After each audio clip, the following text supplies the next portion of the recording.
विशेष चर्चा का वक्त हो गया है और हमारी विशेष चर्चा में आज हम चर्चा करेंगे विकास के एक्सप्रेसवे पर कर्नाटक। आज हम विकास की चर्चा करेंगे, किस तरह से कर्नाटक में विकास को एक नई गति मिल रही है, एक नया अध्याय विकास का लिखा जा रहा है। और आज हमारे विशेष का यही विषय है, विकास के एक्सप्रेसवे पर कर्नाटक। किस तरह से आधारभूत ढांचा परियोजनाएं जो है वो उनको गति दी जा रही है और एक नए एक्सप्रेसवे पर चल पड़ा है कर्नाटक। विकास का एक्सप्रेसवे है ये और विकास के इलेक्ट्रॉनिक स्पीड से दौड़ रहा है कर्नाटक। विकास के एक्सप्रेसवे पर कर्नाटक, इस वक्त हम अपने विशेषज्ञों से इस पर बात करेंगे। विशेष है हमारा आज का विकास के एक्सप्रेसवे पर कर्नाटक। किस तरह से कर्नाटक में विकास की नई परियोजनाएं गति पा रही हैं, किस तरह से परिवहन चढ़ रही है और उसके साथ ही साथ विकास का एक नया मंत्र मिल गया है मानो कर्नाटक को। और इस विषय पर विस्तार से चर्चा करेंगे कि किस तरह से जो ये विकास की परियोजनाएं हैं ये आम लोगों के जीवन को सफल कर रही हैं, किस तरह से आम लोगों के जीवन को और बेहतर बना रही हैं। और इसके साथ ही साथ हम ये भी चर्चा करेंगे। आज हमारे साथ में विशेष मेहमान जुड़ गए हैं। हमारे साथ में प्रोफेसर धीरज शर्मा जो कि निदेशक हैं IIM रोहतक के, वो जुड़ गए हैं हमारे साथ में, हमारे विशेष मेहमान।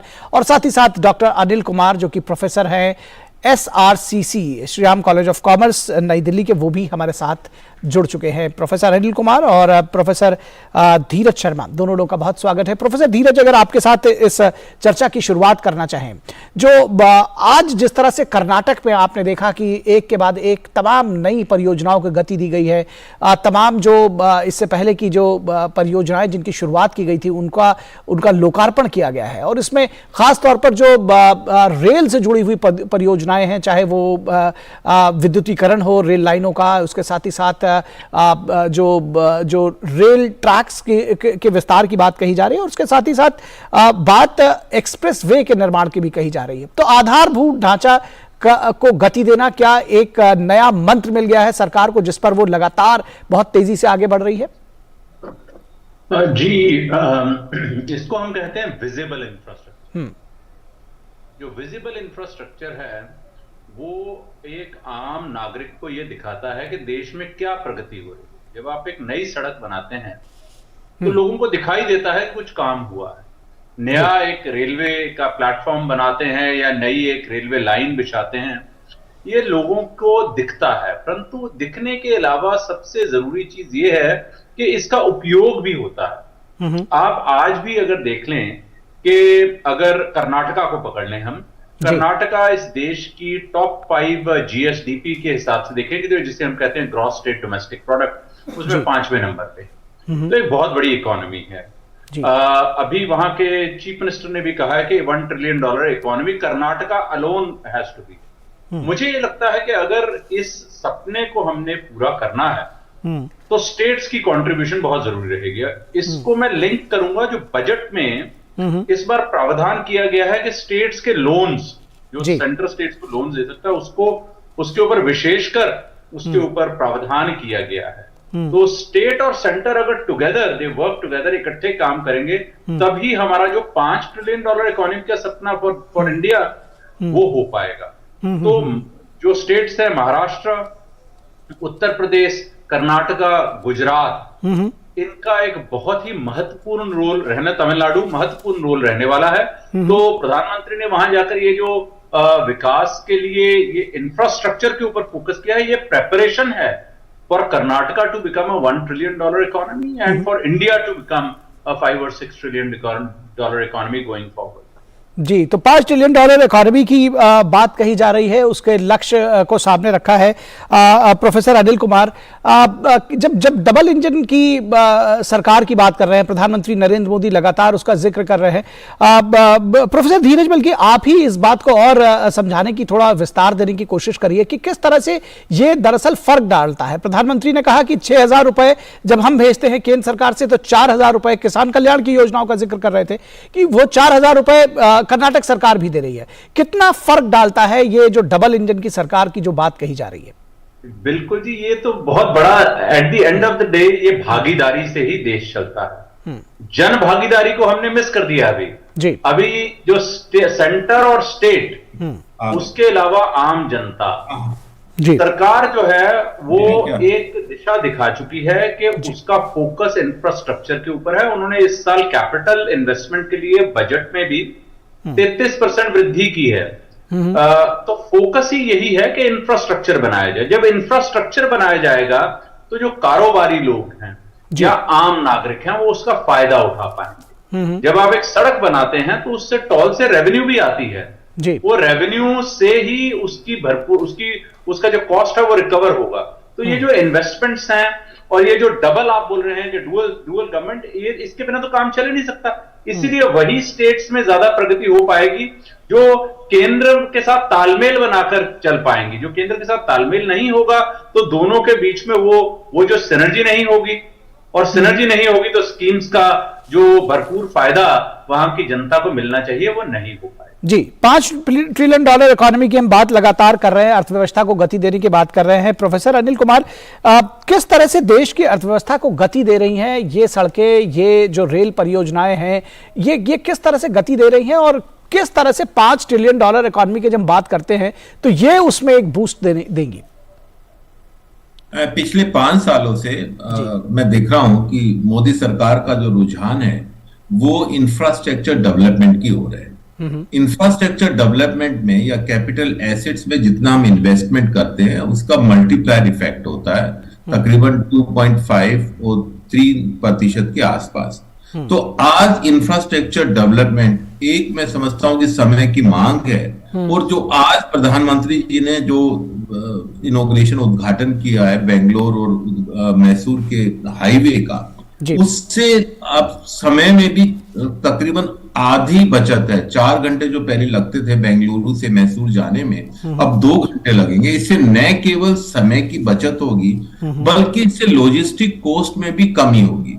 आज देख रहे हैं कि पिछले 3 सालों में कम से कम या उससे पहले भी जो इंफ्रास्ट्रक्चर डेवलपमेंट में और कैपिटल एसेट क्रिएशन में सरकार का रुझान रहा है, उससे आज हम देख रहे हैं कि हमारी ग्रोथ रेट है वो काफी आगे बढ़ी है। नेशनल इंफ्रास्ट्रक्चर पाइपलाइन प्रोजेक्ट जिसमें कि तकरीबन 111 लाख करोड़ का प्रावधान है, जिसमें ease of doing business, safe drinking water, access to clear and affordable energy, health infrastructure, railways का मॉडर्नाइजेशन, और पूरे देश में हाईवेज का जो आज डेवलपमेंट हम देख रहे हैं, उससे जो हाईवे का डेवलपमेंट है उससे लॉजिस्टिक कॉस्ट में भी वृद्धि में भी कमी आती है। और आज हम देखते हैं कि इससे जो ये हाईवे आज बना है उससे बेंगलोर और मैसूर में आज अगर हम उदाहरण लें तो एक मुंबई और पुणे का मेरे को उदाहरण सामने आता है कि दोनों ट्विन सिटी, क्योंकि हाईवे बहुत अच्छा है वहां पर और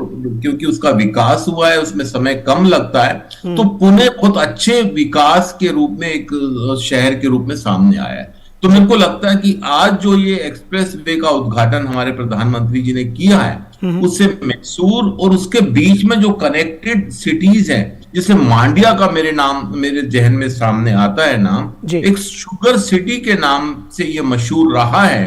तो मांड्या की कनेक्टिविटी मैसूर से और बेंगलोर से जल्दी होगी तो उससे मेरे को लगता है कि मांड्या का भी विकास होगा, और जितने बीच में जितने भी डिस्ट्रिक्ट और जितने भी शहर आते हैं उन सबका विकास एक कनेक्टिविटी से जुड़ा हुआ है। तो सुगम कनेक्टिविटी होगी तो उससे लॉजिस्टिक कॉस्ट में भी कमी आएगी। तो मेरे को लगता है कि जो सरकार का रुझान है बहुत सही दिशा में चल रहा है। उसके फलस्वरूप आज हम देख रहे हैं कि विकास दर हमारी, अगर हम दुनिया से, पूरे विश्व से तुलना करें तो आज हम fastest developed countries in the world है। इसकी वजह सिर्फ और सिर्फ मैं समझता हूं कि जो मैन्युफैक्चरिंग सेक्टर है और इंफ्रास्ट्रक्चर सेक्टर को सरकार ने पिछले 4 साल से बढ़ावा दिया है, उसका नतीजा आज हमारे सामने है। जी, अगर इस पे एक चीज और आपसे समझना चाहें प्रोफेसर अनिल कुमार की, जब हम पीएम गति शक्ति की बात करते हैं तो किस तरह से पीएम गति शक्ति इन योजनाओं को आपस में कोऑर्डिनेट करके बेहतर तरीके से मूर्त रूप देकर किस तरह से ये गति देता है जो आधारभूत ढांचा की जो परियोजनाएं हैं उनके लिए या जो दूसरी परियोजनाएं हैं विकास की उनके लिए? देखिए, जब हम इंफ्रास्ट्रक्चर सेक्टर की और इंफ्रास्ट्रक्चर डेवलपमेंट की बात करते हैं उसमें देरी का होना तकरीबन हम समझते थे कि ये स्वाभाविक है कि इसमें देरी होगी, और देरी होने से उसके साथ साथ जो कॉस्ट है वो भी बढ़ेगी। लेकिन जो पीएम गति शक्ति का जो मिशन सरकार ने शुरू किया है, उसमें एक डिजिटल प्लेटफॉर्म बनाया है जिसमें कि सभी तरह के जितने भी कनेक्टिविटी है उसको बढ़ावा मिले और उसका हम ऑनलाइन